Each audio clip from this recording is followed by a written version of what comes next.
What's up, guys? Welcome to the A2B1 Podcast with the Anime Fight of the Week. This week's episode, we're discussing Trigun. Love and Peace. We are your hosts, Aaron, Axl, and Brandon, here to have our discussion of the week. So, who wants to start us out? Man, there's just so much to talk about when it comes to Trigun. Like, you've got the setting, the characters. Let's start off with the setting, sure.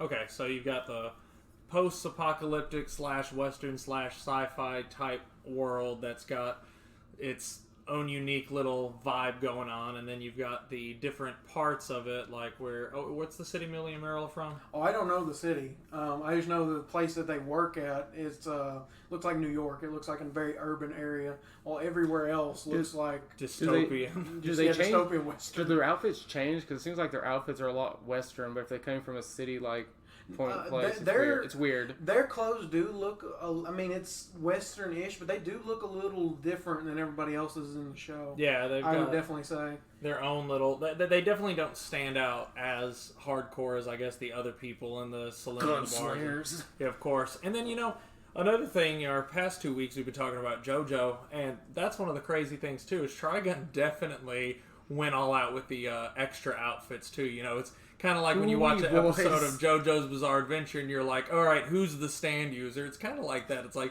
Trigun, who's the villain? Can you figure it out? Is it the 18-foot monster with the Frankenstein forehead? Jesus. Turns out, I don't know. Maybe he's just a background character. Sometimes they sure are. Like the dude in the very first episode with the boomerang.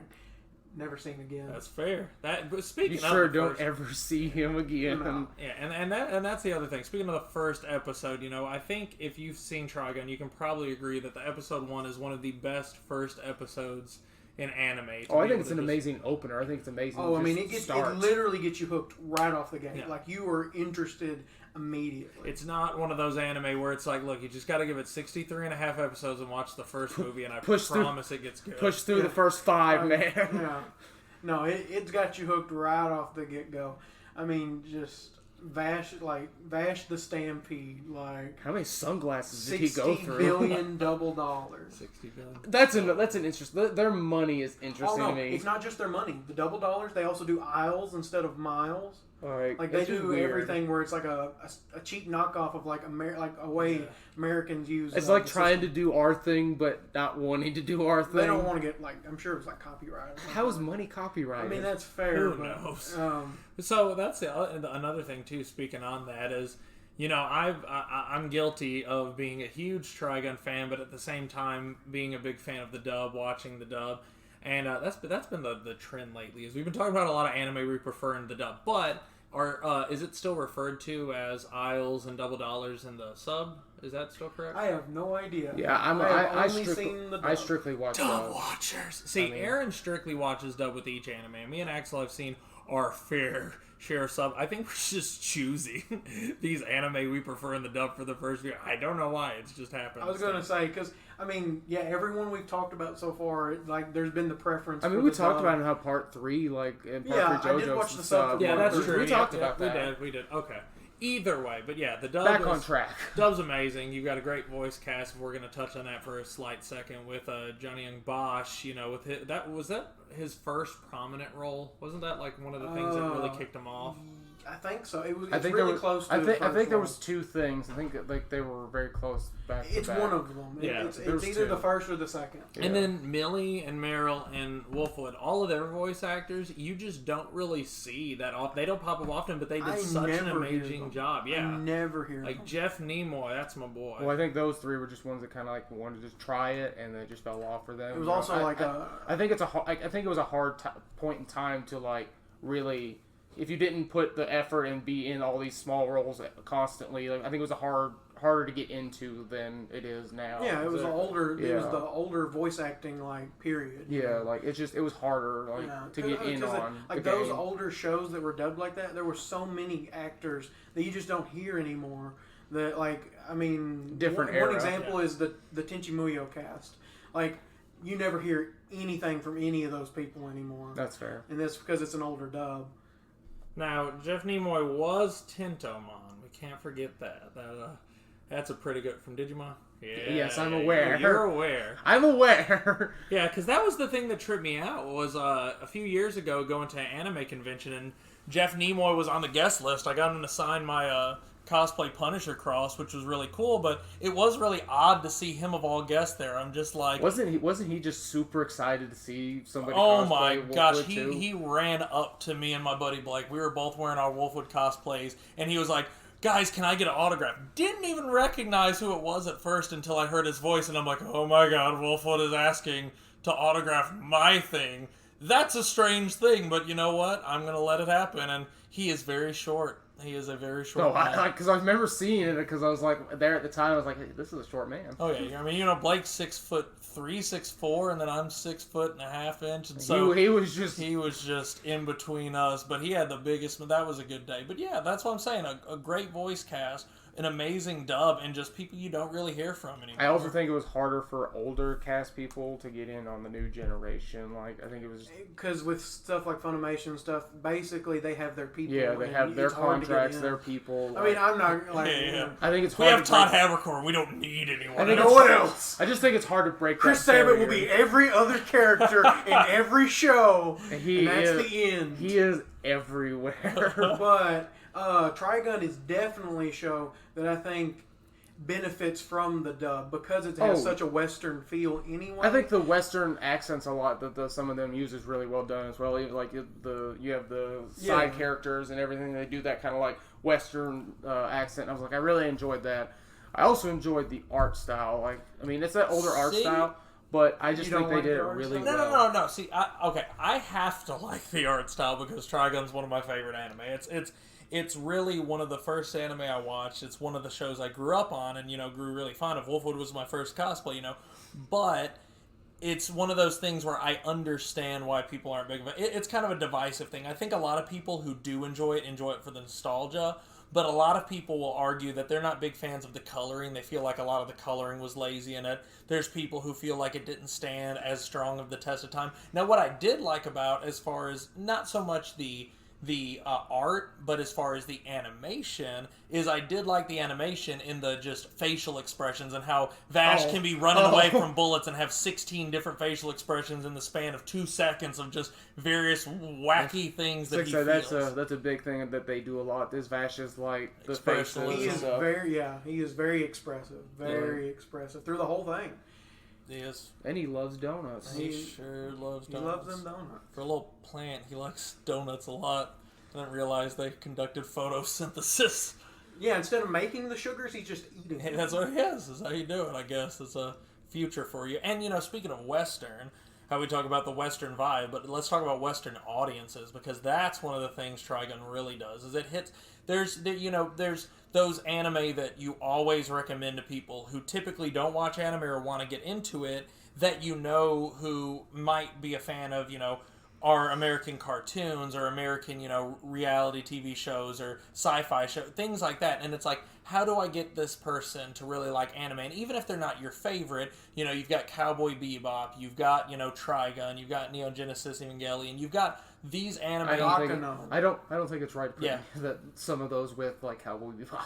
Hey man, I'm just saying these are like Academia, quintessential animes that people in Western Dragon Ball Z that people in Western audiences can really get into because they can kind of get the concepts, but the anime twists and turns that they have can really introduce them into that genre and make them crave, to see more anime. And then that's when they branch off and become giant weebs. That's the trend. Yeah, that's how you get them. Katana collection. Pillows. But like, how would you compare? Like, I mean, a big thing I liked about Trigun is the relationship between Vash and Wolfwood. Oh yeah, their dichotomy. Their relationship was amazing. It's great. Like Vash's whole philosophy. It's almost like they helped each other, like different points of views and stuff. Vash helped Wolfwood all right. Yeah, great. Okay. Okay. No, get in that hole. He did become a better person because of it. I mean, Wolfwood was all about murking people. He was, but like I said, he didn't care who it was. When he ended up developing, Vash's pacifism, he, ended up being his downfall. But that still is one of my favorite, death scenes in all of anime. Vash says he's a pacifist, but I literally watched him talking to the dude who was like pretending to be him, and it's like he's just holding this guy in his hand and just snaps it, and it's just not even talking about it, just does it and throws the body away. It just is. He'd still be a pacifist and not like, He didn't even say he didn't like it, he just did it and threw the body away. Oh, there you go. There's exceptions to rules, Aaron. You're aware of this by now. He could have just knocked him out. You take 15 ketchup packets when you go to McDonald's and you only use 2. So anyway. I put some of them back. After you've used them. Oh yeah, exactly. I mean, recycle, reuse, recycle, love and peace. So, but yeah, Wolfwood's death, like I said, is one of my favorite in all of anime because not only did he... What? I think his death is really cool and really good. I just don't think it's one of the best deaths in anime. Alright, this is why, because, like I said, he had his original mindset that he had and his original outlook on the world.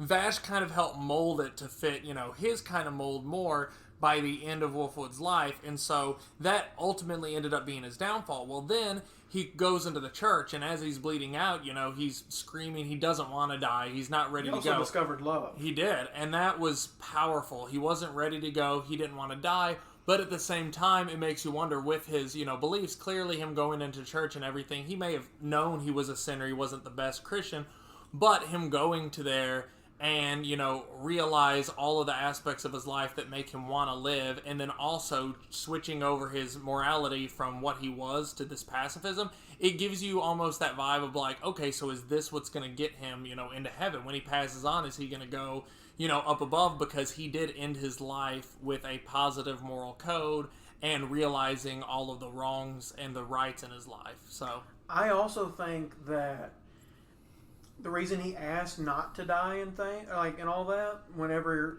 during his death scene, I think he had discovered, I think before, whenever he did just kill people out of random, I think he felt like he deserved to die, but with him taking on this new philosophy of Trigun, of Vash's, he felt like he should live because he said it. There were so many more things for him to do. Yeah, he wanted to try his life. He wanted to be like Vash. He wanted to be able to save people, like the way he does. Try that. He wanted to try that philosophy. He wanted to try that out in his life. He wanted to see what experiences he could gain from that. Yeah, and that's exactly why I think it was impactful. It was really good. I've had a lot of animes that death scenes that just hit me. I will say that I've had a lot more death scenes that have hit me harder. It's. I've had death scenes. There, I was gonna say I've had death scenes hit me, but again, you look at shows like Clannad and Your Lie in April and things like that, where these things really just touch your soul and they make you feel all these things. But a lot of times, it's just the buildup of what leads to the death that makes the death so hard. But that's why I like Wolfwood's, because it was the actual death itself that I think was impactful, and the slow burn of it. I could definitely see where you're coming. Because he didn't just get blickied. He didn't just get murked and just be gone, and then you kind of have to just suffer the consequences. You watched him bleed out to death. You watched him. You saw his hand just fall down, holding that cigarette as his eyes closed, and that was his end. That was leaning on the cross. It was beautiful. But that made for a very, very good scene when Vash took the cross. Vash took the cross with him to go and confront Knives, and then when he hears Wolfwood's voice, it's like it's right next to you, and then he just slams down the sand and pulls it out and shoots Knives. That's great. Oh. That is an amazing scene. Back from the dead. I just love his the cross gun bazooka. Oh, the Punisher. His literally everything. His weapon was probably one of my favorite in that anime. It's definitely my favorite in that anime. It's one of my favorite in all of them. Yeah, that's what I was going to say. I don't know. That thing's bad. That thing is... He has a handgun! But again, you think that it's just the overarching elements of it. You think he's just this priest who carries his big cross. Oh, look, to model, what Jesus went through. He carries a cross with him so he can bear that burden and then just Goosh, and he pulls the cloth off, and you're just like, oh! And then he just starts shooting That's people. mercy! I mean, it has so many different weapons in it, too. And I loved when Vash said the same thing whenever Millie handed it to him. It's full of mercy. Yeah. Like, it's great. I love Millie. I love Millie. Millie, I liked Millie more than Meryl. Like, I think Millie was ditzy and everything. I think Millie... Yeah, she was fucking... Well, she was tall. I think Millie had more character than Meryl, to be honest. Yeah, the ditzy one had more character. Yeah, that's what I'm saying. I think that's why you liked her better. Like, I think she just had more character Meryl to her. was just... there. She just felt there. She was a little annoying, honestly. For me, she just felt like she was there. Like, she got her development right at the end. Yeah. And so that's why, like, I feel like if the show had been longer, then maybe she could have won. But Millie... Millie just had so many scenes where you just like... And she's also really funny. Exactly. You can sit there and have the scene where, like, Vash falls out the window or whatever, and he's, like, right inside the window of the girls' room staring in, and, I think it was Meryl was showering or changing, and Millie opens the door, and instead of being like a typical anime girl, and just punching him in the face and being like, get out of here, you perv, she's just like, just letting you know that this is going on, you might want to, not see this. I'm taking the perimeter for spooks. Also, Also, dinner's ready. Like, she's, like, basically politely confronting him and telling him dinner's ready. And it's just, like, just about any other anime, he would have gotten just decked in the mouth and get called she literally murked some people because they stepped on her pudding. She did. But that's fair. That is fair. I think that's fair. I think it's fair. I think it's very fair. You stepped on my pudding, so I get to kill you. Yes. So if I step on your pudding, you get to kill me. Yes. Don't tell the cops. Cool. Or just don't step on his pudding. There's nothing to hide then. You've been warned. Also, speaking of Millie and Meryl, there is the concept of them in general, and I think that's one of the most interesting things. I think we can agree with that instead of just, following Vash and being like, you know what, we could just murk this dude in his sleep and then collect that $60 billion $. They're just insurance. They're just doing their job. They really are. Reckless job for sure. I think they made it more reckless than it needed to be. They were literally like, oh, if we approach them with a kind attitude and donuts, we'll make it through. We'll make it through, and then they just get blasted. Meryl took... It's okay, because Vash loves donuts. Well, see, but that's the thing. Meryl took the hardest convincing to even be convinced that was Vash. I mean, there's just no believing it. It took like 8 episodes for them to finally realize...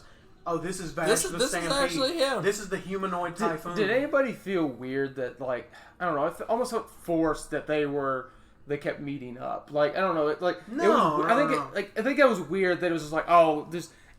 It was a weird way to do it. And they're following destruction. Yeah, they're following Vash the Stampede. So every time they heard where Vash was, that's where he actually was. So that's why they kept meeting up. But they weren't sure that. But I mean, there were some episodes where they were just sitting there, and then Vash just walks by, and Millie just go, "Oh, hi, Vash." But they figured that's where he was. Like, I mean, that's fair. I just didn't know if it felt forced to y'all. No, and because I thought you were going to bring up how Wolfwood did that. But it actually makes sense when you find out that he's working for Knives the whole time. Because he's actually supposed to be watching Vash. Which did you like better, Knives or Vash?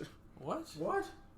I mean, I think it's a fair question. I mean, I feel like you can be someone who likes Knives for his philosophy. Because it's not that he's just it's not that he's an evil villain. It's more that he's a good villain because of his mentality. You can almost understand, you can almost empathize with that, he cares for the collective well-being of his people, his species, and that's overall, what he's concerned about, and that he feels like humans are this awful, plague onto them, and, humans have this selfish nature, humans have this sort of, like, morality that is skewed, and to him, he's just like, oh, we're better than them, we're better beings and everything, so even though it's not right, he's got this, Was he not doing kind of the same thing, though? You were just saying the humans do, like, he was thinking about himself. Well, that's what I'm saying, or that's what I was going to get to. Knives really took from the captain how he talked about making logical decisions and everything. Well, Vash really took from that woman's words. Yeah. And so they took those two philosophies and then they took them to the extreme. Yeah, exactly. And that's what they are. Because Vash was, because you could argue, again, that Vash was pacifist, to a fault. He wanted the betterment of humanity. But remember, he sat there and you had someone like Legato who was this awful person who was responsible for the death of so many, And, you know, his whole scene where he pushed Vash to the edge and, you know, convinced him to kill him because he was going to kill Millie and Meryl and stuff. It's one of those things where at the end of it, you know, his pacifism's to a fault. Because after he did that, he's just like, I did it. I killed someone with my own hands. I'm a terrible person. I'm a sinner. And it's just like, he was going to kill so many more people than this one. It's like that Batman mentality, you know, that a lot of people feel like. You've got the Joker who just murks thousands of people, and it's just like, okay, you know, you could put an end to him and just stop those people from dying, but at the same time, you know, it's just that moral code. So you end up being that way to a fault, and it doesn't take away from you being an amazing character, because Batman's a great character, just like Vash. But that is one of the things that I see people, you know, struggling with his character as far as, like, really liking Vash, is being like, you know, I like that he's got this moral code. I like he's a goofy guy. He's also really badass. You know, he's got a lot of stuff going for him.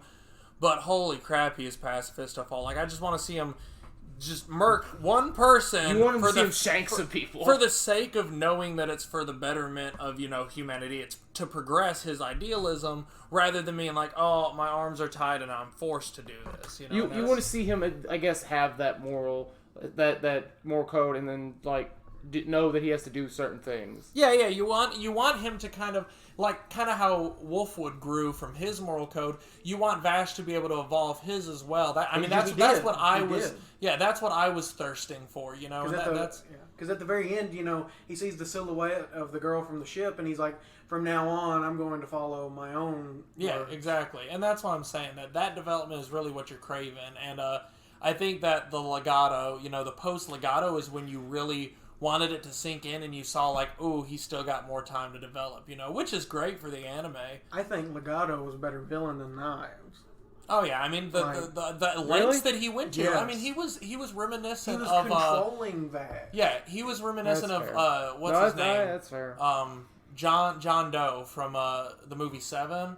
How John Doe, you know, he have you guys seen Seven? No. Oh my gosh. Okay, so for our viewers that have seen Seven, I'll explain the plot. So basically, there's this killer John Doe in the movie. That's something y'all need to watch. We need to review that. But it's a guy who basically murders people in the 7 deadly sins, and at the very end, it's left with him and the 2 police officers, and he represents his own sin, and then one of the officers represents his own sin, which is wrath.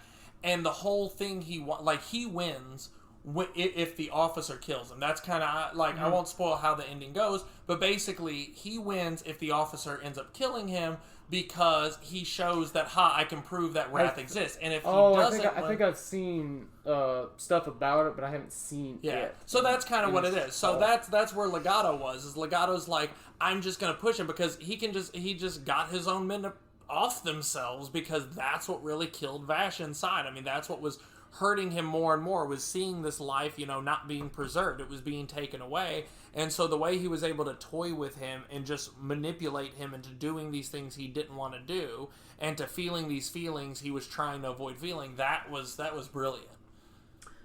I will say one thing I really liked is, you know, you kind of see Vash be able to, like, get out all these scrapes and things and seem like he doesn't get damaged or he doesn't get hurt or this or that. And I really loved the one episode where Millie and Meryl walk in, like, with him shirtless, and you see all these scars and the metal plates, like, literally there's a metal plate in his, like cut around his chest and stuff. Like you see all these scars, and you finally understand that he's not immortal. He doesn't get through all these scrapes with no damage. He doesn't he's completely missing an arm. Yeah, I'm like like you see this well, that's because it's a gun in his hand. But you see this such almost like, oh, he's not a god. Like, I don't know, it puts him down. Even though he's super powerful, like a bullet to the head's still going to kill him. No, I mean, and you see that with that episode, and I really enjoyed that episode. Another thing with Vash is how throughout the whole series he likes to put on the act that he's happy and joyful and all that, and then when he's sad and alone. I know, that's what I'm saying. When Wolfwood's introduced, he just reveals like, I finally see you like show a genuine smile. Yeah, like he's like, I didn't think you were capable of that. Well, I think he finally understood. I think Vash finally understood he had people to not like. He didn't feel alone because he had Wolfwood, he had Millie, he had Meryl. But later on. Yes. But I'm saying, he grew to understand that, you know, he could have these people in his life. Yeah. Like, and that's even though one he thing. had like such differences with Wolfwood the whole time, after Wolfwood died, I mean, he sat there, he ordered all those donuts, and he's eating, and then he just starts crying. He drops them, and he just starts crying.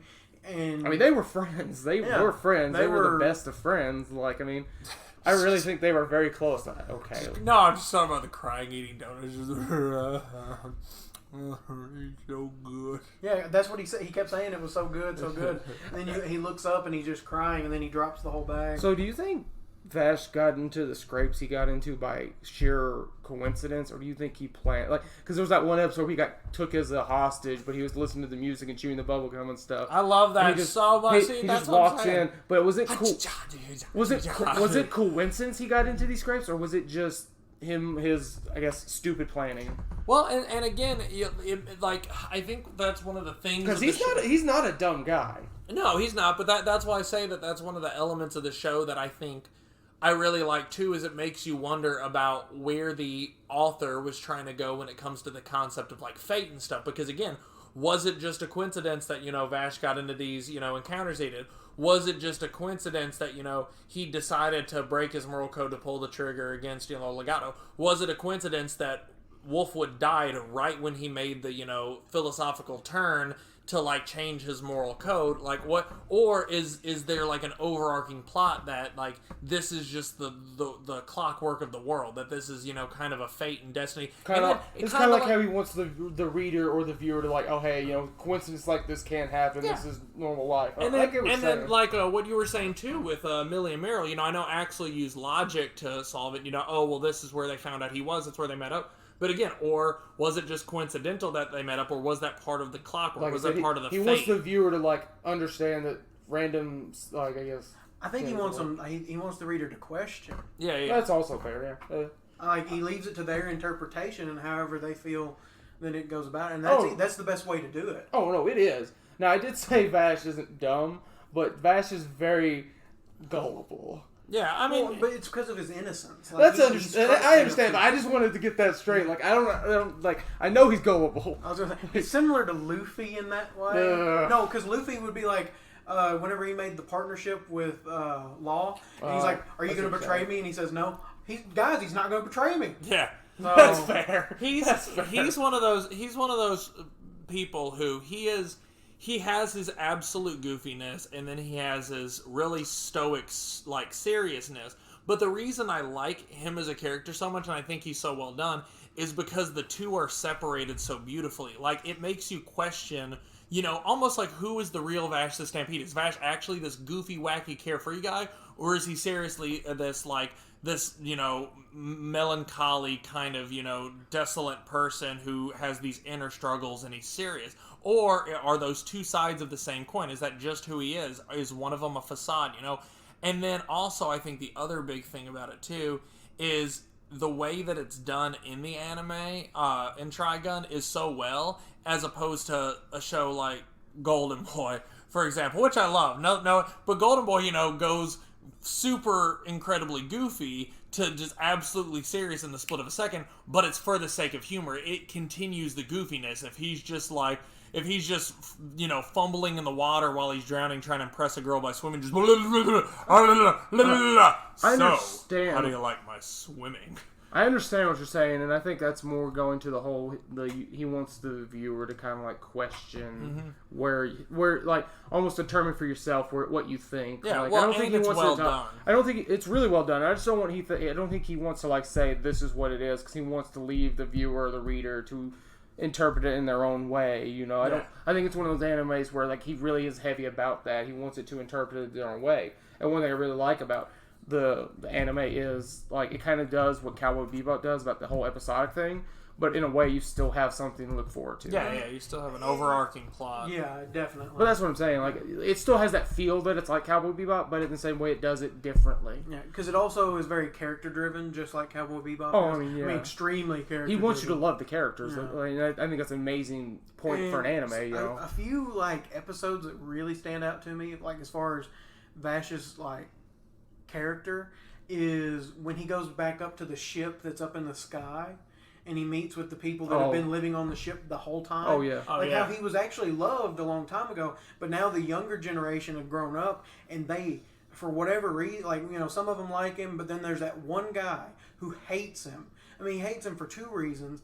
He hates him for, you know, because that girl he loves is in love with him. Yeah. But the other reason is that he just keeps coming back up there, and that he's literally brings trouble wherever he goes. Well, I mean, he's a hate magnet. He's a trouble magnet.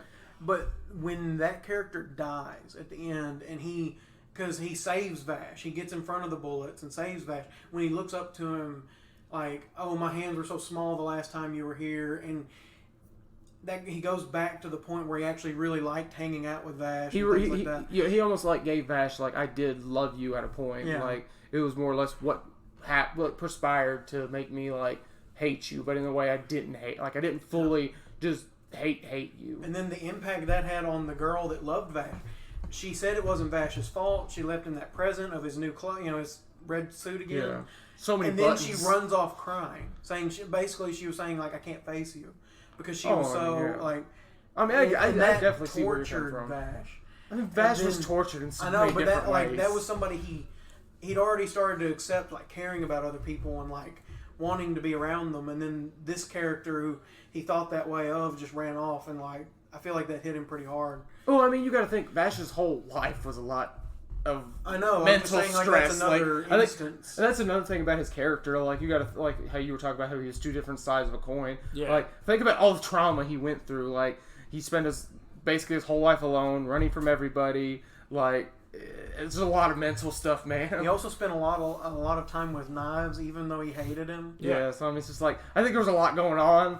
Also, to think about, like, there's a reason for him to have two sides of a coin. And that's why he wore the jacket that he wore, the red outfit, is because of Knives. Because it was like I don't remember how they mentioned it, but I know in the anime they mentioned, like, he wears that because he's wearing it for someone he loves, is essentially. I thought he wore it because of the love, and then also it made red him because of those flowers. She loved red flowers. Yeah. I thought it was also, they said, like, it's kind of like a reminder for me not to be like you. I thought that was also a thing. I may be wrong. That may have been. That might have been the purpose with it, because her philosophy. Yeah, that's what I'm saying. Like, trying to remind himself, like, your way. Keep up with his philosophy. Yeah. And, you know, he would always put on the glasses only whenever he was getting serious. How many glasses did he have? Because they always got broke. Where did he go to buy these glasses? I mean, same place he went and bought boots. That one dude. Like, I mean, you know, not the same place. But I'm saying they were the same glasses. He had a guy. Over and over again. That's the thing with Western culture. Western culture always had a guy.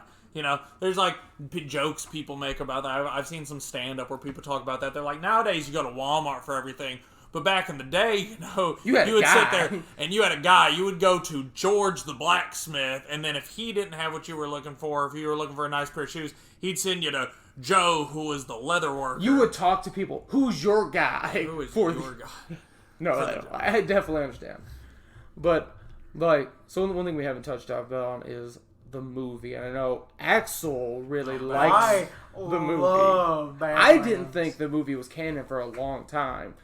I just miss Jeff Nimoy. That's why I didn't think it was canon. Jeff Nimoy. That's all he'd be talking about.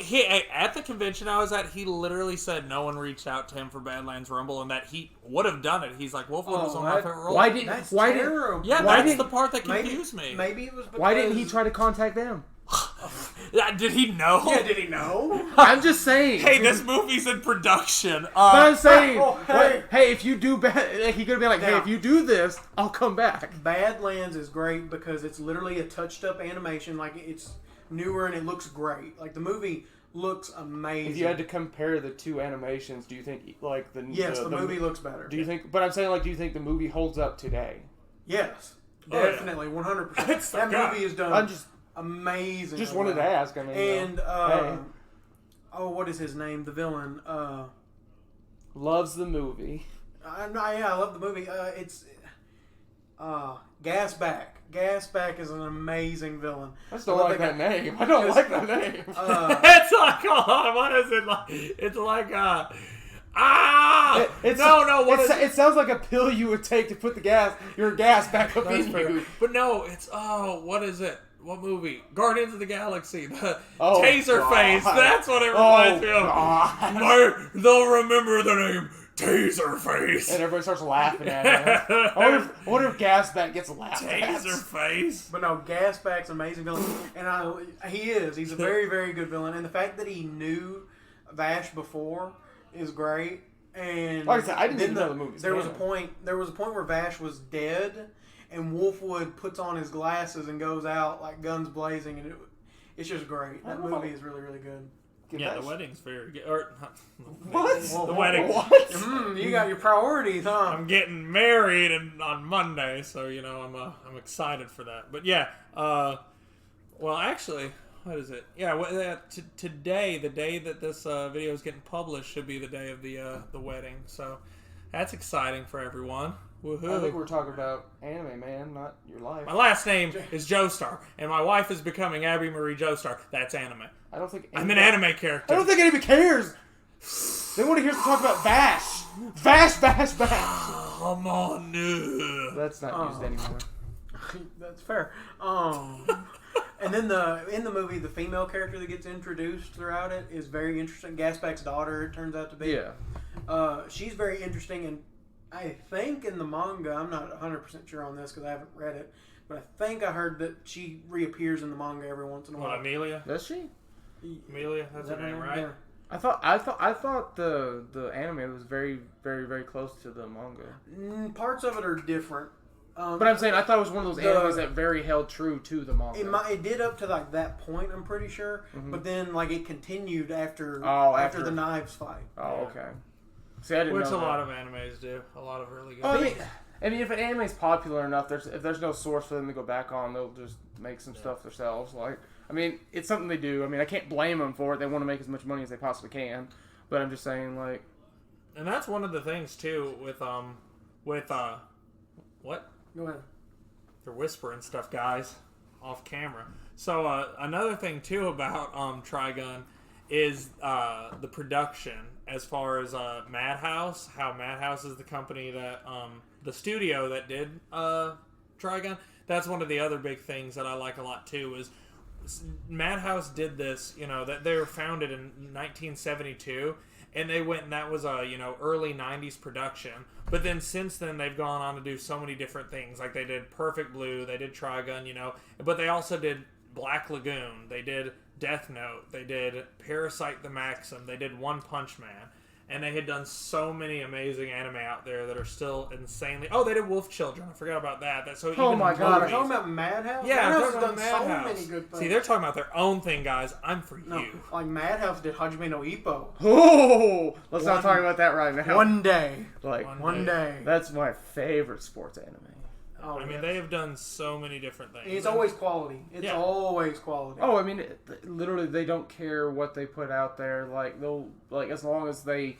Like, they don't... Sure Madhouse did Overlord. I'm saying they don't nitpick is what I'm getting at. They don't nitpick through their stuff. Like, they just... As long as they feel like it's good, they're put it out there. Like, I'm sure they care about the things most anime cares about. Like, the racist stuff, the obscene stuff and all that. They care about that stuff. But I feel like they cared about it a little bit less than they did. Like... Well, I just think that's the cool thing about Madhouse is all the positive things that Madhouse did, and yet, Trigun... arguably is what put them on the map, being as early as 1998. It's one of the, if you go back and just look at their television series that they did, that's really the first big name that stands out. You don't really get into another huge one until later, until the early 2000s is when you start seeing them pop up, and then it just goes on from there to some of the much greater ones of nowadays, like One Punch Man and everything. So they've just had such a developing history as a company, and so to be a company that did, do something as amazing as Trigun and still produce amazing works today, I think that's a cool thing about it. So, they were definitely able to compete with a lot of this. I mean, they're one of the big ones now. No, they are. They started off at one of the lower ends, and they just. I mean, I feel like Trigun maybe pushed them there. Well, yeah, any studio that gets one good series shoots up. Like, as long as they do it well, do the animation well, that's it. Like, that studio shoots up, and then they start getting more and more roles if they need them or if they want them. Man, we branched off. Now we're talking about the company. Hey man, that's the cool thing about Trigun, and not just Trigun, but early animation. Are we sponsored? Oh man. Oh man. One day, Madhouse, please, Madhouse. please sponsor us. Reach out to us. We would love that. Welcome to the A2B1 Podcast. I would just slap that everywhere. I would mention it every 10 minutes. I would just be like, change the name. Welcome to the Madhouse Podcast. Welcome to the Madhouse Podcast. We're sponsored by Madhouse. So, guys, what Madhouse production are we talking about today? There's so much Madhouse. No, we talk about other anime. They'd never sponsor us. No. I mean, as long as they got their point across. As long as they got their name out. They're like, no. We want you to review other studios' anime. They tell us, but you gotta dumpster it. No. They're like, we're fine as long as if you don't talk about us. But we have to have our thing plastered somewhere on your little page. Right. Exactly. Our name has to be somewhere. Like our intro is like Madhouse sponsor. Today we're talking about one of Funimation's best anime. Madhouse is still better, but Funimation's best anime series. You just gotta sprinkle it in. But that's the great thing, like I said, about early anime and like older ones that kind of you grew up on. I really respect a lot of the older anime because one, it took a lot more effort to do. Like, I mean, look at that. Look at Trigun. Like, that took so much effort because everything is hand drawn, everything is hand painted. Like, they didn't have the stuff they have today, so like everything they did took so much effort. Like you were talking about how like Vash had all these different like emotions and everything. Yeah. That all had to be like worked out. Like, oh yeah, if you ever see like the continuous drawings like they do for that stuff, it's insane. It's great. I think it's great. I personally love the older hand drawn animation. I know it takes a lot more time and effort, and I know it's so much easier to do. It just feels like they cared more. Like it just feels like they care. It's when you pause things at the wrong frame that it gets really interesting. That's true. Because you're just like, somebody drew this. I mean, this was drawn. Oh, another thing with Trigun. Every episode, there was a black cat. Oh, that cat! Wolfwood even thought the cat was Vash. He did. There was a couple times Millie thought the cat was Vash. That's what I'm saying. Like, because they were doing the tracking device and they go under the bed. Oh no, he's turned into a cat. No, that cat was I think in every episode. It was 100% in every episode. Yeah, every single episode you saw that black cat, and then sometimes it had. Then sometimes they had a little brown cat with it. Yeah, sometimes. It was such a cutie. That's like one of the best. Or it was a pet. It literally, like, there's one episode where this old dude and his son is walking through this town and talking about Vash, and literally the cat's on a chain and they're just pulling it around. There was another instance whenever he changes his identity and pretends to be somebody else. The old woman had it, like, she was sitting there rocking when he was getting the haircut. It just sitting there. That was a really good That episode. was Vash's cat, and that was a really good episode. Well, and that's one of the best things, too, about the inclusion of the cat, is that it's such an iconic part of Trigun. You know, it sticks with you so much so that anybody who's watched Trigun knows the cat. But that's what I'm saying. That's the best part about it. You want to find that cat. Yeah, you want to count. It's a drinking cat. game. It's a drinking game. Because if you sit there and you have like a t-shirt on with nothing but the cat, no Trigun logo, no Madhouse Studios, nothing, just the cat, and you walk by, fans of Trigun are like, oh my gosh, I love your Trigun shirt. And even some people who have never seen Trigun just understand what it is. They understand. Oh, I mean, people who haven't seen it still understand the jokes, the memes, and the inputs. Yeah. Like, because somebody who, like, a friend of a friend told me that cat's in every single episode. Yeah. See, that's what I'm saying. So it's just, oh, hey, that's that cat from that one anime. Isn't it like a big part of it? It's not a big part of the anime, but it's in every episode, you know. It kind of. It's a big part. I reckon it's a big part as far as the production of it. You learned to love that cat. You did. When you see plushies of that and you're a Trigun fan, you just get so happy. You gotta have one. But no, like, just everything that Trigun did, I think it just did it amazingly well. I think there was parts of Trigun that you could be like, I'm not so much about this, but as a whole, there was a part like towards the beginning where you kind of wanted to hurry up, the or pacing, maybe yeah. Oh, I mean, that's a very small problem. But you gotta think that that's in every this is almost any anime you watch. You're gonna have those points where it's like an extremely excusable thing. Like, I mean, look, it's more the more modern ones. Look at Black Clover. Like, literally, I started watching it, and the first 5 episodes just felt like it drug I was gonna say on. that's definitely one of those where it's like, hey, you got to get through those 5 episodes. Yeah, 5 episodes. I just wanted to stop, and I was just like, no, I'm gonna push through. But man, this is bad. But Vash, Trigun did a lot better than like other animes do. Oh yeah. Did you ever see the commercials for Trigun back in the day, like when they would advertise it on like Toonami or Adult Swim? Yeah. Because they tried to make it seem. I mean, they like extra made it seem more Western. Oh yeah. I mean, Toonami was big about doing that. They only used the most action-packed scenes, or they only used the most like, oh, this person needs to go watch. I'm talking about when like Tom or anybody, somebody was describing it. They were like very Western about it, like, and it was tried great. to do an accent or something. And they did. Yeah, like I'm saying, like they had little spurs and stuff. Like, and that's another reason, that I think it. Not only is the anime so good and well put together, I think that alone makes it withstand the test of time, but the fact that so many young anime viewers, especially in Western audiences, have such love for it because they, it was one of those anime that people grew up on, because Toonami is really what got a lot of Western culture into anime, people in our generation at least. Toonami expanded anime fans like an insane amount. Exactly. Like, it helped like push anime so much for the young people like in our generation and stuff. Like, everybody grew up watching Toonami and Adult Swim, and like those platforms like expanded the fans so much. Well, and then too, not just did it show up on Toonami when we were younger and like our generation, but you also had it where newer generations could appreciate it too, because I think I think Toonami as well, when they did their comeback, it was like their April Fool's thing or whatever. They showed the Badlands movie. Did they? Yes, that's what they did. Because I was watching it that night. Because that was the first time I watched the Badlands movie, I'm not going to lie. And it was great. That's what I'm saying. And even that movie alone is enough to get people like, what is this series? That was so cool. But I am kind of sad because like the newest generation of anime fans, honestly, I don't think a lot of them have seen Trigun. But I'm saying, if I'm going to be honest. Well, I don't think they have, because I think a lot of our new generation tries to keep up with the new stuff. Well, they keep up with the new stuff, then somebody like tries to recommend an older one to them, and they almost like look at them like, I'm not going to watch Sometimes the art I'm style. I'm not going to watch this.